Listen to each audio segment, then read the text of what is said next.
On Tuesday, April 11, during the visit of Ukraine's Prime Minister Denis Shmyhal to Ottawa, Prime Minister Justin Trudeau said something so quantifiably dumb that I had to replay the video clip to ensure I had not misunderstood his comments. It's time to target when does a politician cross the line when dumbing down their rhetoric on a conflict. A Global News reporter had posed a question to Trudeau, asking if he was willing to state publicly to Canadians that Canada is now in a proxy war with Russia. The journalist asked for a yes or no reply, plus a brief reasoning as to why or why not. Trudeau's response was, Russia's illegal invasion of Ukraine upended 80 years of peace, stability, and security around the world, one of the most prosperous eras the world has ever known. We have all benefited from that immeasurably everywhere around the world. Russia's decision to end that peace, to violate the UN Charter, to overturn international law, to arbitrarily choose to redraw lines on a map, is, of course, of deep concern to Canada in regards to our friends in Ukraine.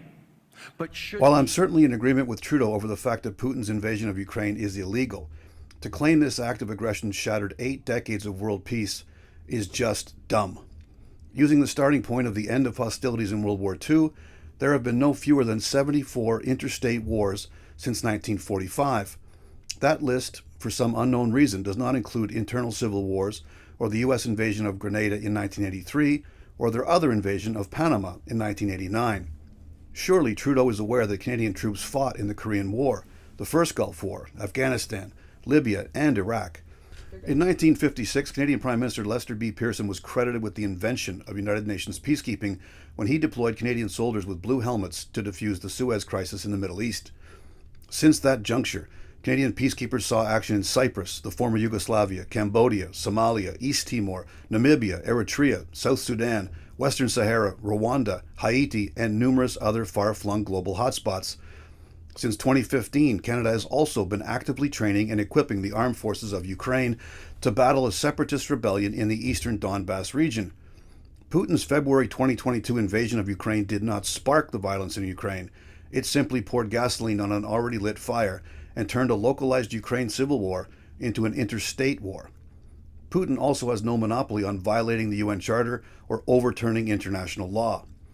The U.S. had no UN resolution authorizing their 2001 invasion of Afghanistan. In 2003, the U.S. famously tried and failed to get a UN resolution authorizing the invasion of Iraq under the guise of self-defense.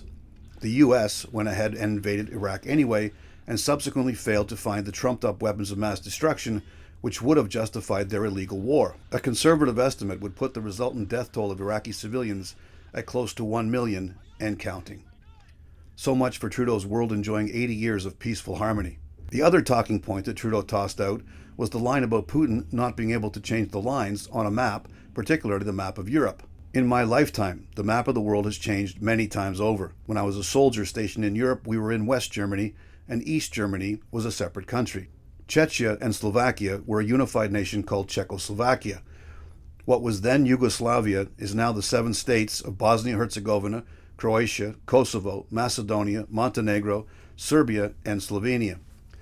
For the record, Canada participated in the 1999 NATO bombing campaign against the former Yugoslavia, which eventually resulted in the unilateral declaration of independence by Kosovo in 2007. This was indisputably Serbian sovereign territory, so it seems it is possible to change the lines on a map as long as it is the U.S. wielding the Sharpie. The collapse of the Soviet Union in 1991 created 15 new republics. As a result, the map of Europe now includes Latvia, Lithuania, Estonia, Russia, Belarus, Moldova, and Ukraine. Suffice it to say that Trudeau's response to the reporter should have been a simple yes. By every conventional measure, Canada is involved in a proxy war with Russia. It is one thing to dumb down a complex conflict into a simple soundbite, and with apologies to the film Tropic Thunder, Trudeau went full dumb, and you never go full dumb. This has been On Target. I'm Scott Taylor.